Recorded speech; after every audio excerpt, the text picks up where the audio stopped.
नमस्ते दोस्तों, कैसे हैं आप सब। स्वागत है आप सभी का घर बैठे खेल खेल में हिंदी साहित्य सीखने के इस कार्यक्रम में। अरविंद मिश्रा आपका अभिवादन करता है। दोस्तों, आज हम लोग देखने जा रहे हैं बीपीएससी के लिए अति चर्चित टॉपिक शेखर एक जीवनी। अज्ञे रचित यह उपन्यास शेखर एक जीवनी कई दृष्टिकोण से महत्वपूर्ण है। एक तो यह याद रखा जाए कि चाहे आईएएस का सिलेबस हो चाहे पीसीएस का हो, हम लोग को यथार्थवादी उपन्यासों को ही पढ़ना है। प्रेमचंद के ठीक पश्चात यानी प्रेमचंदोत्तर हिंदी उपन्यासों में यथार्थवादी उपन्यासों की धारा शुरू हुई और यथार्थवादी उपन्यासों के 4 भेद किए गए। आंचलिक यथार्थवादी उपन्यास, नाम सुना होगा आपने, फणीश्वर नाथ रेणु जुड़े हुए थे इससे, मैला आंचल। मार्क्सवादी यथार्थवादी उपन्यास, यशपाल आदि ने दिव्या जैसे उपन्यासों को लिखा। सामाजिक यथार्थवादी उपन्यास, यदि आपने मन्नू भंडारी के महाभोज को पढ़ा है। और यथार्थवाद की चौथी धारा है मनोविश्लेषणवादी यथार्थवादी उपन्यास। यथार्थ की ये 4 धाराएं हैं, फिर से दोहराता हूं। आंचलिक यथार्थ, मार्क्सवादी यथार्थवादी उपन्यास, सामाजिक राजनैतिक यथार्थवादी उपन्यास और चौथी धारा मनोविश्लेषणवादी यथार्थवादी उपन्यासों के रूप में जानी गई। इलाचंद्र जोशी, जैनेन्द्र और अज्ञे मनोविश्लेषणवादी यथार्थवादी उपन्यासकारों में सबसे चर्चित माने गए। दोस्तों, यह माना गया कि फ्रायड, युंग और एडलर जैसे मनोविश्लेषकों का प्रभाव लेकर के हिंदी में भी मनोविश्लेषणवादी यथार्थ की धारा शुरू हुई। अब आप कहेंगे कि ये मनोविश्लेषणवादी यथार्थ है क्या? फ्रायड जैसे विचारकों ने माना कि मन के 3 हिस्से हैं, चेतन मन, अवचेतन मन, अचेतन मन। मनुष्य अपनी नैतिक इच्छाओं को तो समाज के सामने प्रस्तुत कर लेता है, परंतु अनैतिक इच्छाएं समाज की प्रतिक्रिया के डर से दबा ली जाती हैं। जब जब मन की कोई इच्छा दबाई जाती है तो याद रखिए, वह इच्छा मरती नहीं, वह इच्छा कहीं से भी नहीं मरती, बल्कि दबाने के कारण वह इच्छा दमित होकर के अवचेतन मन और फिर अचेतन मन में बैठने लगती है और वहीं से वह दमित इच्छा कुंठा का रूप ले लेती है। मनोविश्लेषणवादियों ने यह माना कि कुंठा व्यक्ति के व्यक्तित्व को विघटित कर देती है, उसे नकारात्मक बना सकती है, उसे अपराधी बना सकती है, उसे असामाजिक तत्व में परिणत कर सकती है। इसलिए यह जरूरी है कि कोई भी इच्छा कुंठा का रूप ले, इससे पहले ही उसे समाज के सामने प्रस्तुत कर लिया जाए, चाहे वह इच्छा अनैतिक ही क्यों न हो। यही वजह है कि मनोविश्लेषणवाद या मनोविश्लेषणवादी यथार्थवाद अवचेतन मन में दबी हुई इच्छाओं को भी पूरे यथार्थ के साथ व्यक्त करने का नाम है, चाहे वह इच्छा अनैतिक ही क्यों ना हो, चाहे वह किसी दूर की मौसेरी बहन से ही प्रेम का मामला ही क्यों ना हो। ऐसे प्रसंगों की भी जब चर्चा की जाए तो अवचेतन मन की दबी हुई ऐसी इच्छाओं या अवचेतन मन में बैठे हुए ऐसे अनैतिक भावों को भी व्यक्त करना, मन के भावों का विश्लेषण करना ही मनोविश्लेषणवादी यथार्थवाद है। अज्ञे इस धारा के सबसे प्रखर रचनाकार माने गए। शेखर एक जीवनी उनके द्वारा लिखा गया मनोविश्लेषणवादी यथार्थवादी उपन्यास है। दोस्तों, यह माना गया कि शेखर एक जीवनी कुल 3 भागों में लिखा गया। पहला भाग 1941 में प्रकाशित हुआ, दूसरा भाग ठीक 4 साल बाद 1944 में, और तीसरा भाग पता नहीं किन कारणों से शेखर एक जीवनी का तीसरा भाग अज्ञे के गुजर जाने के बाद भी और यहां तक कि अब तक भी प्रकाशित नहीं हो सका। इसलिए कुछ लोगों ने यह मान लिया कि शेखर एक जीवनी एक अधूरी कृति है, एक अधूरी रचना है। दोस्तों, कुछ आलोचकों ने यह माना कि शेखर एक जीवनी वास्तव में जीवनी है या उपन्यास, इसका फर्क करना मुश्किल है। सबसे पहले यह समझिए कि जीवनी किसी ऐतिहासिक या पौराणिक पुरुष की लिखी जाती है, किसी कालजयी व्यक्ति की जीवनी होती है, बायोग्राफी। जब व्यक्ति स्वयं अपनी कथा लिखे तो उसे आत्मकथा कहते हैं। भाई ईश्वरचंद विद्यासागर हो, महात्मा गांधी हो, ऐसे युग पुरुषों की कथा जब कोई लिखे जीवन चरित तो उसे जीवनी कहते हैं। यदि इस रचना को देखें तो शेखर ना तो कहीं से कोई इतिहास पुरुष है, ना वह कोई कालजयी रचनाकार है, ना ही कोई पौराणिक पात्र है। तो ऐसे में इस रचना के जीवनी होने का कोई प्रश्न नहीं उठता। तो अब ये कह सकते हैं कि यह रचना कुल 3 भागों में जीवनी को उद्घाटित करने के क्रम में वास्तव में उपन्यास है। यानी रचना उपन्यास के 3 भागों में शेखर नाम के एक काल्पनिक पात्र को उद्घाटित करने का प्रयास है।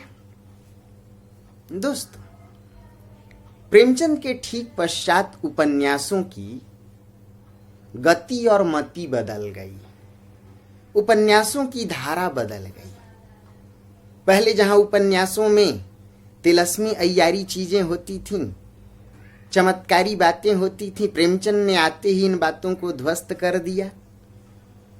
प्रेमचंद ने यह माना कि आने वाला समय यानी हिंदी के आने वाले उपन्यास कथात्मक नहीं होंगे, कथानक प्रधान नहीं होंगे। प्रेमचंद ने खुद ही उपन्यास की परिभाषा देते कहा था कि उपन्यास कुछ और नहीं, मानव चरित्रों का चित्र मात्र है। बहुत से विदेशी ऑथर भी रहे, जैसे आर्नोल्ड का नाम सुना होगा आपने, जैसे ड्राइडेन का नाम सुना होगा। ये सब भी मानते थे कि उपन्यास में स्टोरी इज द लेस्ट पार्ट, कथा गौण है। यानी अब चरित्र पर प्रबल होते जा रहे हैं। और प्रेमचंद के बाद मनोविश्लेषणवादी यथार्थवादी उपन्यासों में तो चरित्र के साथ साथ उसके विचार प्रबल होते गए। यानी शेखर एक जीवनी मनोविश्लेषणवादी यथार्थवादी उपन्यास है, एक विचार प्रधान उपन्यास है और चेतन मन के दबे हुए भावों और इच्छाओं विचारों को उद्घाटित करने वाला उपन्यास है। दोस्तों, यह माना जाता है कि मनोविश्लेषणवाद चूंकि अतीत की दबी हुई इच्छाओं को उद्घाटित करने का नाम है, इसलिए मनोविश्लेषणवादी उपन्यासों में भी अतीत के भावों और विचारों से संवाद करने की कोशिश की जाती है। शेखर एक जीवनी आप देखेंगे तो इसमें एक प्रत्यावलोकन पद्धति है, पूर्व दीप्ति पद्धति है, फ्लैशबैक पद्धति का सहारा लिया गया है, पिछली बातों को याद करके लिखने की कोशिश।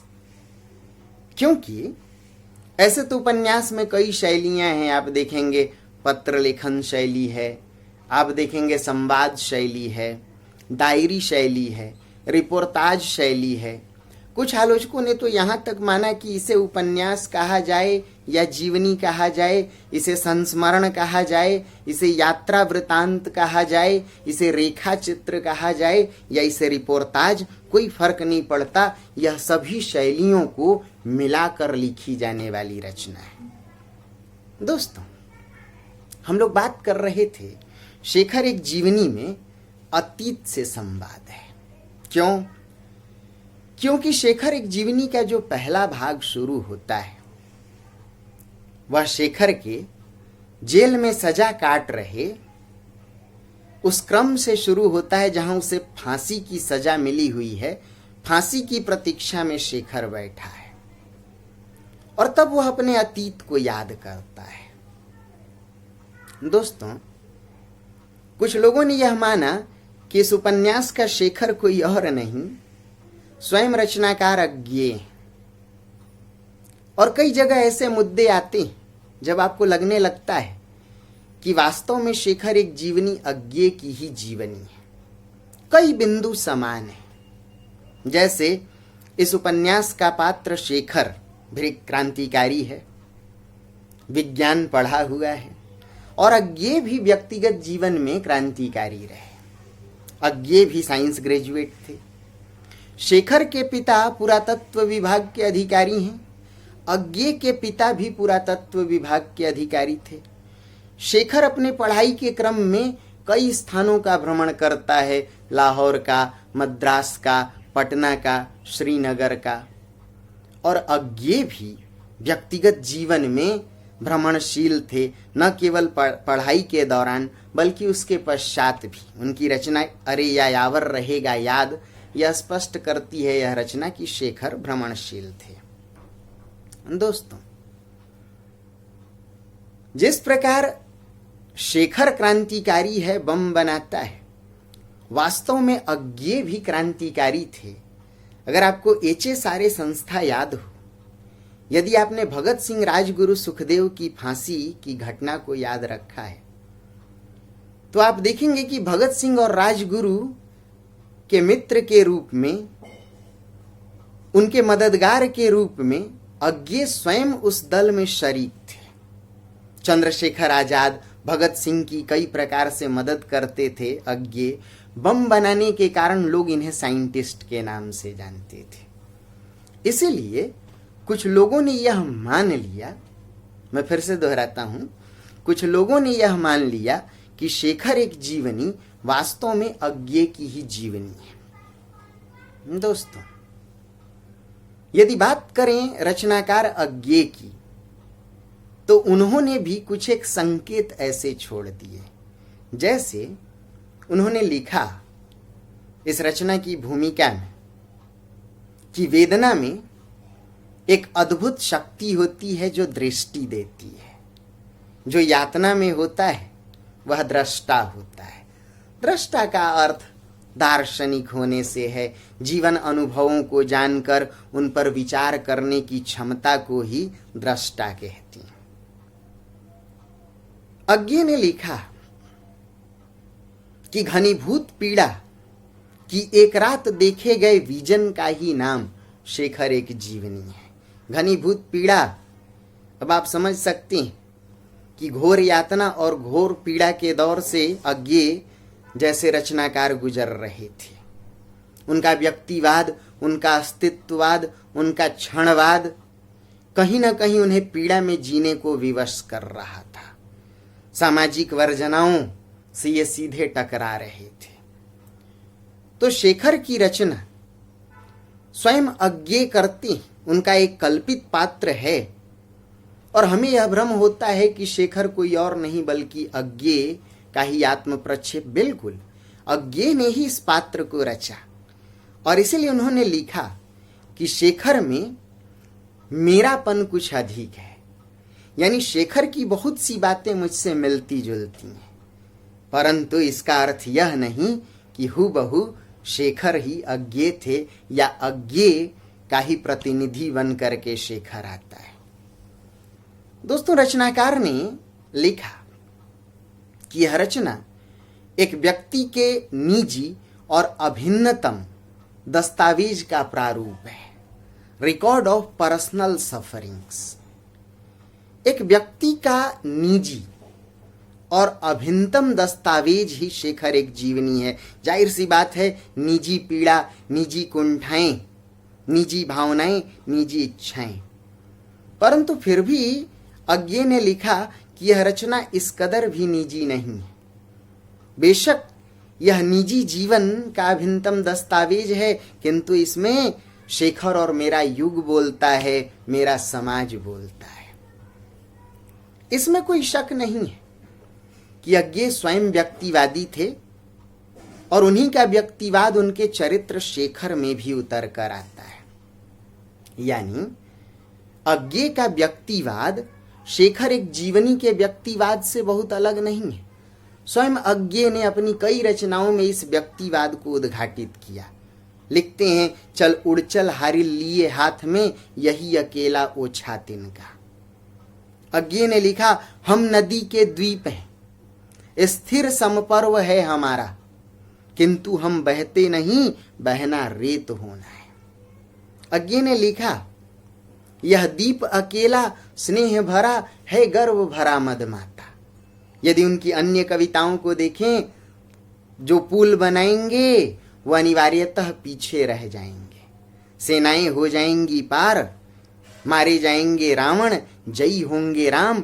जो निर्माता हैं वो इतिहास में बंदर कहलाएंगे। दोस्तों, यह तय कि अज्ञे व्यक्तिवादी थे, इसीलिए उनके द्वारा गढ़ा गया पात्र या चरित्र शेखर भी व्यक्तिवादी है, और इसीलिए उसके निजी भावों और विचारों, उसके निजी जीवन का अभिन्न दस्तावेज ही शेखर एक जीवनी है। परंतु अज्ञे ने टी.एस. इलियट के एक वक्तव्य को उद्घाटित करते इस बात को स्पष्ट कर दिया कि शेखर हूबहू अज्ञे हो ही नहीं सकता। टी.एस. इलियट ने लिखा था, there is always separation between man who suffers and artist who creates. यानी हमेशा कलाकार और उसके पात्र में, साहित्यकार और उसके पात्र में अंतर होता है। The greater than artist, the greater than separation. कलाकार जितना बड़ा होता है उतना ही यह सेपरेशन अलग होता है। किसमें? रचनाकार और उसके पात्र में। इसीलिए दोस्तों, कई अर्थों में शेखर हूबहू अज्ञे नहीं है। हाँ, शेखर की कई बातें अज्ञे से मिलती हैं। तो पहली बात, शेखर एक जीवनी नहीं है, उपन्यास है। दूसरी बात, शेखर एक जीवनी अज्ञे की आत्मपरक रचना नहीं है, आत्मकथात्मक रचना नहीं है, बल्कि यह एक पात्र विशेष की चर्चा है। शेखर ने लिखा कि यह जरूरी नहीं कि व्यक्ति का आत्म अनुभव आत्मघटित बातों से ही उत्पन्न हो। कभी कभी पर घटित बातें भी आत्म अनुभव को जन्म देती हैं। शेखर को रचने के क्रम में कई बातों को अज्ञे ने स्वीकार किया और यह कहा कि सतही तौर पर ऐसा लगेगा कि शेखर मैं ही हूं, किंतु हे पाठकगण, अब आपको आपके शेखर के साथ छोड़कर मैं अलग हटता हूं। यानी कहीं ना कहीं प्रेमचंद की तरह दृश्यात्मक और परिदृश्यात्मक दोनों पद्धति का सहारा लेते हैं। शेखर को गढ़ने वाले भी अज्ञे हैं, शेखर की कथा कहने वाले भी अज्ञे हैं, और शेखर के माध्यम से संदेश देने वाले भी अज्ञे हैं। दोस्तों, जैसा कि मैंने बताया, और मैंने क्या बताया आप जानते हैं, कि शेखर एक जीवनी 3 भागों में रचित उपन्यास है। 2 भाग प्रकाशित हो चुके, तीसरा अप्रकाशित रह गया। इसे अब तक प्रकाश में नहीं लाया जा सका, परंतु पहले और दूसरे भाग के गहन अध्ययन से कई बातें सामने आती हैं। जो सबसे पहली बात है वह यह कि इस उपन्यास का नायक शेखर विद्रोही प्रवृत्ति का नायक है। बाल्यावस्था से ही वह विद्रोही है। अज्ञे ने लिखा शेखर को उद्घाटित करते हुए कि विद्रोही बनते नहीं, विद्रोही उत्पन्न होते हैं। विद्रोह परिस्थिति जन्य नहीं होता, विद्रोह परिस्थितियों से जन्म नहीं लेता, बल्कि आत्मा का अभिन्न अंग है। एक तो विद्रोही को बनाया नहीं जाता, विद्रोही जन्म लेता है, वह तो मां के गर्भ से ही विद्रोह लेकर के उत्पन्न होता है। और दूसरी बात कि विद्रोह को परिस्थितियां जन्म नहीं दे सकती, बल्कि विद्रोह आत्मा का अभिन्न अंग है। फिर लिखते हैं अज्ञे कि विद्रोही और क्रांतिकारी में अंतर है। विद्रोह आंतरिक होता है और क्रांति इस आंतरिक विद्रोह का बाह्य प्रकाशन होता है। यूं तो क्रांतिकारी भी नियतिवादी होते हैं, परंतु उनका नियतिवाद कोरा भाग्यवाद नहीं होता। क्रांतिकारियों का नियतिवाद उन्हें अकर्मण्य बनाने वाला, उन्हें आलसी बनाने वाला कोरा भाग्यवाद नहीं होता, बल्कि उन्हें घोर कर्मवाद की ओर प्रेरित करता है। गीता के कर्मवाद से भी एक सीढ़ी आगे ले जाता है। दोस्तों, यानी क्रांतिकारियों का नियतिवाद, याद रखिए, आकाश धर्मी नहीं है, वह ईश्वर की ओर टकटकी लगाया हुआ नियतिवाद नहीं है, बल्कि कर्म की प्रेरणा देने वाला नियतिवाद है। ये क्रांतिकारी नियतिवादी इसलिए होते हैं क्योंकि यह जीवन को छोड़ देते हैं जीवन के हवाले। दोस्तों, आप देखेंगे कि इस रचना का नायक शेखर अपने ही भावों से टकराता है। उनके भावों में, उसकी वृत्तियों में कहीं अहंकार है, कहीं डर है, कहीं भय है, कहीं प्रेम है, कहीं काम है, कहीं सेक्स है। यह शेखर कहता है अहंकार से बड़ा डर है और डर से बड़ा विश्वास है। वह कहता है कि विश्वास को जीत लो तो डर खत्म हो जाता है, डर तो डरने से होता है। वह कहता है कि तुम खेलोगे नहीं तो खिलौना बना दिए जाओगे, नियति तुम्हें खिलौने की तरह खेलेगी। इसलिए डर मारने का संकल्प है, और वह संकल्प क्या है? आत्मविश्वास। शेखर एक जीवनी के पहले भाग में यदि आप देखें तो शेखर की किशोरावस्था की चर्चा है। यह किशोर शेखर कई मानसिक आघात प्रतिघात से होकर गुजरता है। यह जान गया है कि डर सिर्फ ऊपरी है, उसके भीतर कुछ और नहीं बल्कि घास भूसा भरा हुआ है। एक बार अजायब घर में एक चर्म व्याघ्र यानी चमड़े के बाघ को देखकर डर जाता है, महीनों बुखार से पीड़ित रहता है, भागता है, छटपटाता है। किंतु फिर घर में उसी प्रकार एक चर्म व्याघ्र यानी चमड़े के बाघ का खिलौना आता है तो खेल खेल में उसकी चमड़ी काट देता है, उसके घास भूसे को बाहर निकालकर बिखेर देता है और ताली बजाकर खूब जोर से हंसने लगता है और कहता है कि ऐसे तो संसार की सभी चीजें डरावनी हैं, भयावह हैं, और डर डरने से है। डर को मारना चाहते हो तो बाहर की चमड़ी काट दो और भीतर के घास भूसे को बिखेर दो, डर अपने आप खत्म हो जाएगा। दोस्तों, शेखर कई मनोवृत्तियों से टकराता फिरता है। वह जान गया है कि प्रेम मनुष्य को मनुष्य बनाता है, भय समाज का गठन करता है और अहंकार से राष्ट्र का जन्म होता है। इस शेखर ने इस बात को पहचान लिया कि मृत्यु तो अटल सत्य है, उससे भय कैसा। इसलिए इसे डूबने से डर नहीं लगता। यह गंगा की तीव्र लहरों में भी लकड़ी के लठ को लेकर के दूर कहीं निकल पड़ता है। कई बार डूबता है लेकिन भय नहीं है इसके मन में। यह सांपों को भी छेड़ आता है, उनके पास चुपचाप जड़वत शिथिल रूप में बैठ जाता है ताकि सांप उसके ऊपर रेंगता हुआ पार हो जाए, ताकि यह जान सके कि सांप रेंगते कैसे हैं, चलते कैसे हैं। शेखर ने जान लिया है कि प्रेम और वासना का भी अंतर है। इसलिए वह इस निष्कर्ष पे पहुंचता है कि जब प्रेम मर जाता है तो वासना उसकी लाश को उठाकर ढोती रहती है। लेकिन वह दुनिया से अलग थलग भी कुछ बातों को सोचता है। वह कहता है, कौन कहता है कि प्रेम अमर है? इस जीवन में प्रेम एक ही बार होता है, अर्थात जीवन के समाप्त होते, व्यक्ति के मरते प्रेम भी मर जाता है। किंतु वासना तो बार बार सिर उठाती है। वह बार बार जन्म लेती है, नए नए आधार स्रोत को खोजकर वासना जब तब जहां तहां मुंह बाए खड़ी हो सकती है। इसलिए वास्तव में वासना अमर है। शेखर बाल्यकाल से ही विद्रोही प्रवृत्ति का है।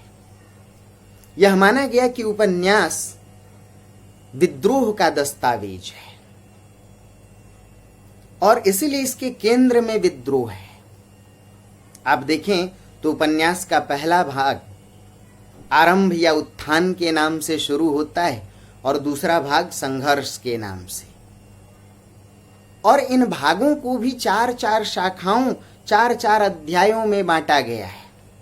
यदि आप पहले भाग को देखें तो उसके भी 4 खंड, 4 अध्याय हैं, उषा और ईश्वर। फिर देखें आप तो बीज और अंकुर। फिर यदि आप देखें तो पुरुष प्रकृति, और फिर देखें तो पुरुष और परिस्थिति। ऐसे ही दूसरे भाग के भी अध्याय हैं, जैसे पुरुष और परिस्थिति, शेखर और शशि, जैसे धागे और रस्सियां। ये सब भागों के नाम हैं।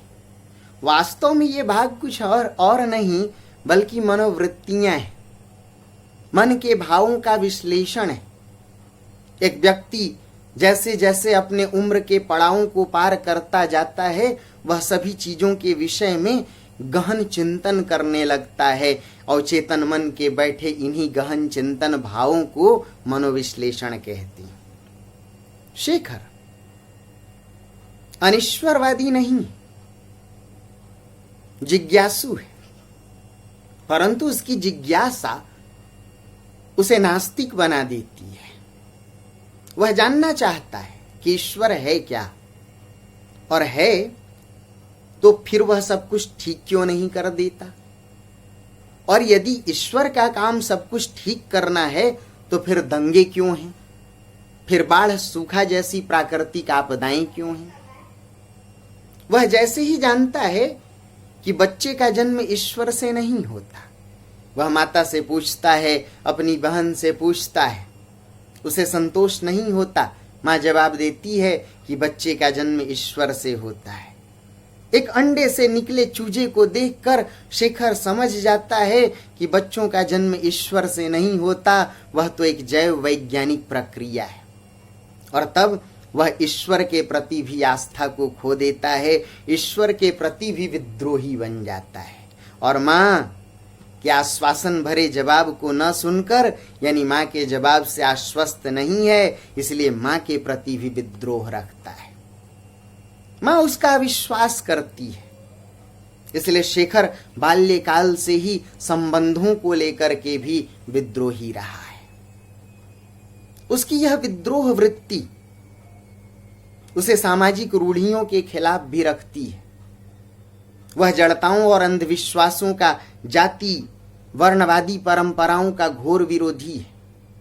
बचपन में उसे रोका जाता है कि फूला के साथ मत खेलो।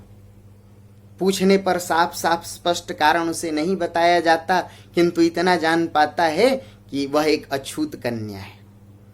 किंतु फूला की मां अपनी जाति बताने में गर्व महसूस करती है और तब से लेकर शेखर फूला की मां को देवी के रूप में पूजने लगता है, उसे पद्दलित देवी मान बैठता है। एंटीगोनम सोसाइटी की स्थापना बड़े होकर करता है।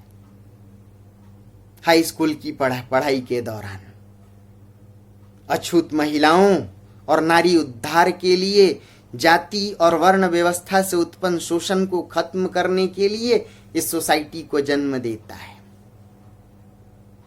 वह स्वयं संपादक है, एक लेखक है।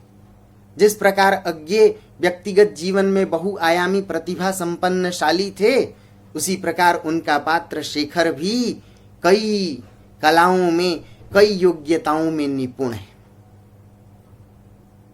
वह हरफन मौला है, एक कलाकार है, एक रचनाकार है, एक साहित्यकार है, एक क्रांतिकारी है, एक साइंटिस्ट है। शेखर इस बात की तह तक जाना चाहता है कि लोग मरते कैसे हैं और मरने के बाद जाते कहां हैं। शेखर की जिज्ञासा प्रवृत्ति यदि उत्तर नहीं पाती तो विद्रोह की शक्ल ले लेती है। इसलिए जब मद्रास पढ़ने के लिए वह जाता है तो जिस छात्रावास में वह रुककर पढ़ रहा है वह ब्राह्मणों का छात्रावास है। ब्राह्मण विद्यार्थी प्रिंसिपल से शिकायत करते हैं कि शेखर ना तो यज्ञोपवीत पहनता है, जनेऊ धारण नहीं करता, ना ही शिखा रखता है और ना ही पूजा पाठ करता है। हालांकि प्रिंसिपल शेखर को कोई सजा नहीं देते, फिर भी शेखर ब्राह्मणों के छात्रावास को छोड़कर हरिजनों के छात्रावास में चला जाता है। अज्ञे ने लिखा लेखकीय टिप्पणी में कि मानो शेखर ने सदियों से रुकी हुई सड़ी नदी या रुकी हुई नदी के सड़े जल को छोड़कर अछूतों के गंदे नाले के जीवंत जल में जा मिला है। यह शेखर व्यक्तिवादी है, इसलिए अस्तित्ववादी है। याद रखिए, जहां भी व्यक्तिवाद आएगा वहां क्षणवाद आएगा, वहां अस्तित्ववाद आएगा। अस्तित्व का अर्थ है समाज के ऊपर व्यक्ति को प्रबल मानना। इसलिए अज्ञे स्पष्ट करते हैं कि व्यक्ति सत्य विराट सत्य है, व्यक्ति के अनुभवों को ही महत्व दिया जाना, और इसलिए क्षण की अनुभूति को प्रामाणिक मानते हैं अज्ञे। इस रचना में भी क्षण की अनुभूतियां प्रामाणिक हैं, व्यक्ति की अनुभूतियां प्रामाणिक हैं। शेखर को फर्क नहीं पड़ता कि दुनिया क्या सोचती है। उसके मन में प्रेम की एक स्पष्ट धारणा है, चाहे उसका रूप बेशक काम से जुड़ा हुआ हो।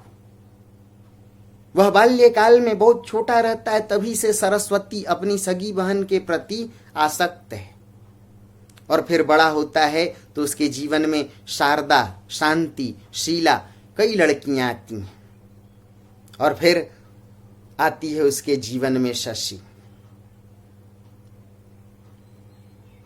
उपन्यासकार ने यह दर्शाने की कोशिश की है कि जरूरी नहीं कि समाज जिसे पाप और पुण्य का नाम दे वही पाप और पुण्य है।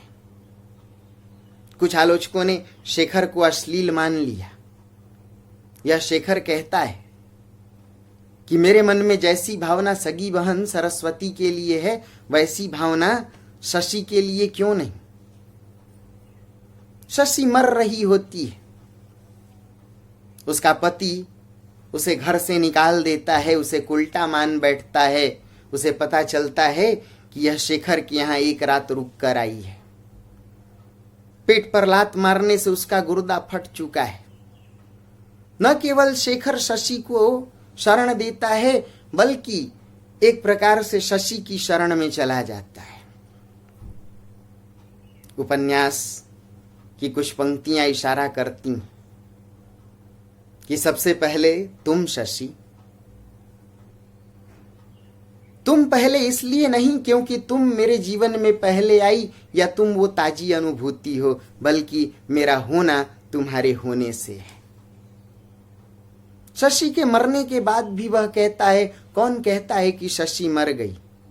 मेरा जीना इस बात का प्रमाण है कि शशि जीवित है।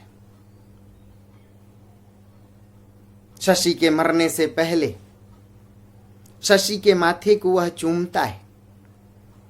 उसके प्रेम की यही अंतिम अंतरंगता है, या यूं कहें कि प्रेम का जो शारीरिक रूप है उसकी पराकाष्ठा मात्र माथे पर चुंबन है। परंतु शशि उसे अपराधी नहीं मानती।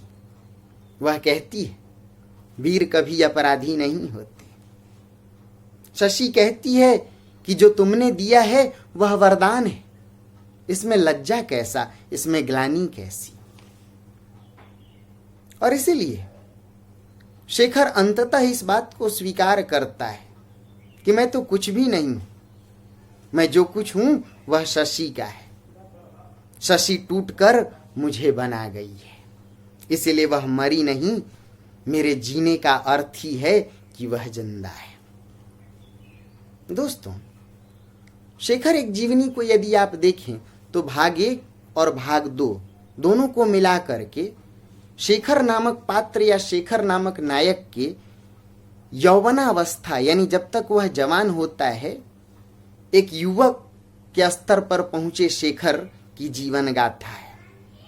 लेकिन चूंकि अपनी क्रांतिकारी गतिविधियों के कारण वह जेल में बंद है, फांसी की प्रतीक्षा में है, इसीलिए उस प्रतीक्षा से ही उपन्यास की शुरुआत होती है। पिछली घटनाओं को वह याद करता है। बाल्यकाल से ही शेखर स्वाभिमानी है, या यूं कहें अस्तित्ववादी है। अस्तित्ववाद भी एक प्रकार का अहंकार उत्पन्न करता है, समाज के ऊपर अपने को वरीयता देता है। इसलिए शेखर छोटे काम को छोटा मानता है। बहुत छोटा है, उसे कहा जाता है घर से कि जाओ बड़े भाई के इलाज के लिए डॉक्टर को बुला कर लाओ। उसे लगता है उसे किसी बड़े दायित्व का काम मिलना चाहिए, यह भी कोई काम है। इसलिए वह जाकर लेटर बॉक्स पर बैठ जाता है। नन्हा सा किशोर शेखर लाल गोल लेटर बॉक्स पर बैठकर वह दुनिया को, संसार को लेटर बॉक्स की ऊंचाई से देखता है। उसे लगता है कि वही सबसे ऊंचे पर बैठा है। उसे घोड़ा मानकर मानो उसे उसके चाबुक को टाइट करता है, उसे दौड़ाने की कोशिश करता है। और डाकिया जब इसका प्रतिवाद करता है तो ऐसा लगता है जैसे उसके अस्तित्व को खतरा डाकिया से है, उसे उसके अहंकार पर कोई प्रहार कर रहा है। इसलिए कूदते समय डाकिया के पैर पर, उसकी उंगलियों पर कूदकर उसे आहत करके भागता है। आप समझ सकते हैं कि यह उपन्यास मनोवृत्तियों को उद्घाटित करने वाला उपन्यास है।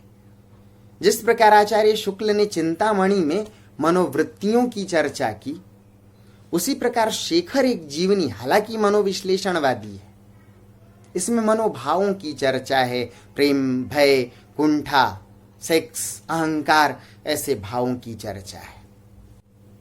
शेखर की विद्रोह वृत्ति कुछ ऐसी है कि जहां वह अन्याय देखता है वहां मौन नहीं रहता। इसलिए जिन शिक्षकों को वह नाकाम मानता है, नकारा मानता है या अयोग्य मानता है, उन्हें बख्शता नहीं। पान खाकर थूकने वाले शिक्षक को थुक्कू मास्टर कह के बुलाता है। ऐसे ही एक अंग्रेज शिक्षक को देखकर यह कहता है कि my teacher name is mister gas, GASS। If G is gone he is an S। School में विलंब से आने वाले शिक्षक को भी दुलत्ती मारकर भाग जाता है। शेखर की विद्रोही वृत्ति राष्ट्र प्रेम से जुड़ी हुई है। इसीलिए वह हिंदी जैसी भाषा को, यानी राष्ट्र भाषा को अपना मानता है, ना कि अंग्रेजी को। पिता के यह कहने पर कि यदि तुम कुछ लिखना ही चाहते हो तो अंग्रेजी में क्यों नहीं लिखते, वह कहता है जिस भाषा हिंदी में करोड़ों लोगों के प्राण बोले हों, जिसमें राष्ट्रीय अस्मिता जीवंत हो, उसे छोड़कर किसी और भाषा में क्यों लिखूं। वह अंग्रेजी के एक शब्द का भी प्रयोग नहीं करता। वह कहता है कि आप चाहते हैं कि एक निश्चित आमदनी, एक स्थिर रोजगार, एक नौकरी प्राप्त करके जीवन को स्थायी रूप में बसाऊं, परंतु मुझे तो ये सब जीवन के रोग नजर आते हैं। जाहिर सी बात है कि शेखर प्रकृति से विद्रोही और स्वच्छंद है। उसका व्यक्तिवाद, अस्तित्ववाद उसे स्वच्छंद बनाता है। वह पक्षियों के बंधन को स्वीकार नहीं करता। उनकी उन्मुक्तता में, उनके उन्मुक्त उड़ान में अपनी स्वच्छंदता देखता है। कह सकते हैं शेखर विद्रोह की दास्तान है। शेखर अस्तित्ववादी और व्यक्तिवादी है, इसलिए वह जेल की कोठरी में बंद है और सोचता है कि क्या फांसी से अपराधी के अपराध को खत्म किया जा सकता है? क्या उसे सीख दी जा सकती है? क्या उसके भाग्य के लेखे अमिट रेखा को मिटाया जा सकता है? वह सोचता है कि यह फांसी क्यों? जिस जीवन को उत्पन्न करने के लिए संसार के तमाम ज्ञान विज्ञान संसार की सभी क्षमताएं, सभ्यता और संस्कृति सभी असमर्थ हैं उसी जीवन को छीन लेने के लिए। यह भोली हृदयहीन फांसी क्यों? किंतु फिर भी शेखर मौत से डरता नहीं, मानो मौत तो उसे आकृष्ट करती है। उसने मौत को मान लिया है मानो सांप की आंखों में जिस प्रकार का एक तुषारमय सम्मोहन होता है, किंतु वह विषाक्त है। मानो मौत उसे सम्मोहित कर रही है, मौत अपनी ओर खींच रही है। वह डरा नहीं, ना तो बचपन में डरता था ना अब डर रहा है। इसलिए वह नियतिवादी होकर भी घोर कर्मवादी है और अस्तित्ववादी व्यक्तिवादी होकर भी शेखर समाज से परे नहीं। जिस प्रकार अज्ञे ने लिखा शेखर के विषय में कि शेखर एक जीवनी कुछ और नहीं, व्यक्ति के निजी और अभिन्नतम जीवन का दस्तावेज है, किंतु फिर भी इसमें युग और समाज का प्रतिबिंब है। उसी प्रकार उनका पात्र शेखर भी व्यक्तिवादी होकर समाज से विमुख नहीं है, वह राष्ट्र से विमुख नहीं है। व्यक्तिवादी होकर भी उसके मन में राष्ट्र के लिए भाव है। बचपन से ही उसके मन में राष्ट्र प्रेम की लहरें हिलकोरे ले रही हैं। वह जालियां वाला बाग जैसी घटना से आहत है। इतना ही नहीं, गांधी के आदर्शों का उस पर अटूट प्रभाव है। यह शेखर बचपन में मां जब घर में नहीं रहती तो विदेशी वस्तुओं और विदेशी कपड़ों को स्वदेशी आंदोलन की भेंट चढ़ा देता है, उनकी होली जला देता है, होलिका दहन करता है। इतना ही नहीं, लाहौर में कांग्रेस के अधिवेशन में यह स्वयं सेवी भी बनता है और वहीं भ्रमवश जेल की यातना को भुगतता है। परंतु उस जेल से लौटने के बाद भी ना तो राष्ट्र से विमुख है ना समाज से। अज्ञे ने व्यक्तिगत जीवन में भी इस बात को माना था कि ठीक है, व्यक्ति समाज के ऊपर है, किंतु व्यक्तियों के मिलने से ही समाज बनता है। एक स्वस्थ मानसिकता का व्यक्ति एक सुगठित स्वस्थ समाज को जन्म देता है। दोस्तों, शेखर एक जीवनी की ये मोटी मोटी बातें शायद आपको समझ में आई होंगी। अगले वीडियो को देखना न भूलें, इस पर अगली कड़ी में कुछ और चर्चा की जाएगी। तब तक ढेर सारी शुभकामनाएं। नमस्ते दोस्तों।